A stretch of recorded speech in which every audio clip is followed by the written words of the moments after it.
A pleasure to meet all at last, and here we are, blasting a harpoon worth of good old spear bolts at various fish in Ark Survival Evolved, and as you can pretty much tell, we basically got ourselves quite a thing going on here. An amazing game with plenty of things to interact with and environments to explore. That's just part of the amazing fun that you can probably get out of it, so I suppose that some people out there who might be wondering exactly why would I continue to be playing this game even to this very day. Some people might really call it something really bad. I mean, names of all sorts.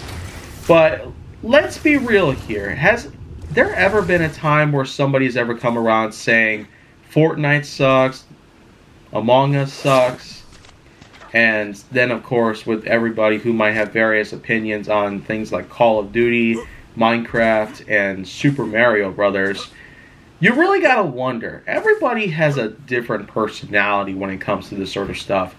And well, as you can see right here, I'm inputting another special code where I'm basically getting certain materials. So as you can see at the very top here on the pause screen, what I got is basically spawn codes that I input. I simply looked them up on the Ark Survival Evolved wiki, and that is how I'm able to obtain certain materials and items. Just for the record, though, I'm not entirely based on trying to put in the game legitimately. This is basically my own playthrough of this stuff.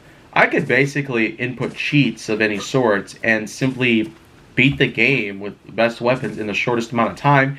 That could basically be as close as you can get to a speed run of Ark Survival Evolved.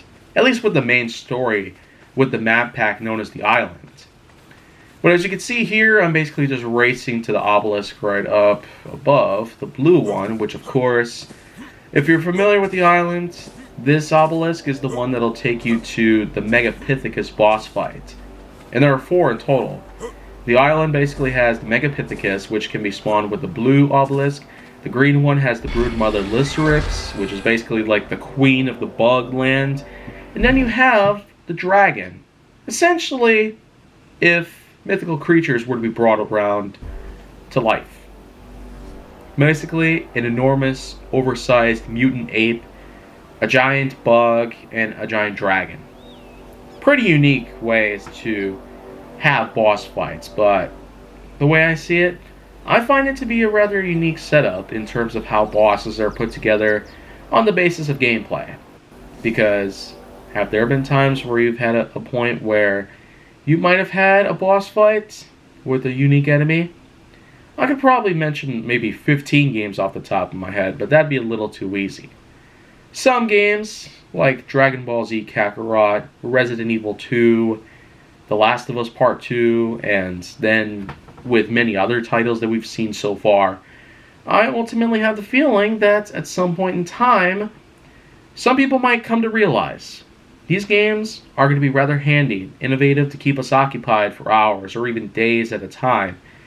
Especially if you're like me.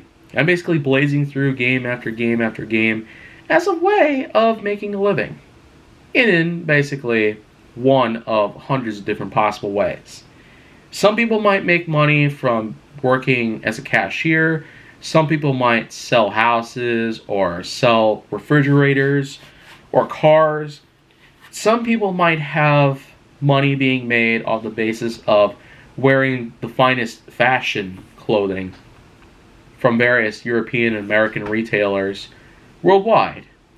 And others might have the likelihood of being able to deliver things for a living, which I've also done. I've shipped stuff, delivered stuff, sometimes far away from here. And I've certainly had quite a history of doing a lot of other stuff. Groundskeeping, school maintenance work. And yeah, for the record, this exact clip of Ark Survival Evolved that I've gotten basically just has a long image of the pause screen basically, with the spawn command screen as you can basically see above. That space, you put in different codes, different numbers, different symbols, and from there you can spawn various things in the game. You can spawn creatures of all sorts, dinosaurs, birds, marine life, and even mythical creatures like the wyverns and whatnot. Even creatures that were basically made original within the game's environment. So, right off the bat, they're pretty handy pieces, and well, yeah, of course the pause screen is going to stay up for a while, but if you can't already tell, then well, sometimes it's just been a really good way to have some occupancy. To be able to have a bit of a break every now and then. And I feel like that some people out there might not like to see a pause screen for very long. But at least, at this very point in time, this is where I can mention that I do have something else to keep you occupied, to be able to ensure that I have the whole watch time put together. And, well, as you can pretty much tell right there, I've got some spawn. Yeah, I got some spawns being put together. And I'm summoning various materials. And I'm simply putting in a number of things. Because I do intend on finishing the game in a rather climatic and clever way. And so that's why I'm basically going through all these codes, looking them all up on the wiki page, to ensure that I can get a hold of everything I need. And well, the reason why it took a while to find one of them is because some research had to be put into play. And on top of all that, the various different materials that I am going to need, and some I would probably have to obtain, but it would be extremely difficult. I mean, the difficulty is just immeasurable in some ways, especially for materials that just might be considered legendary. But as you can see, the spawn command that I have up on top in the pause screen works pretty well, and I'm definitely getting everything I need just fine. For the most part, at least. So, see ya.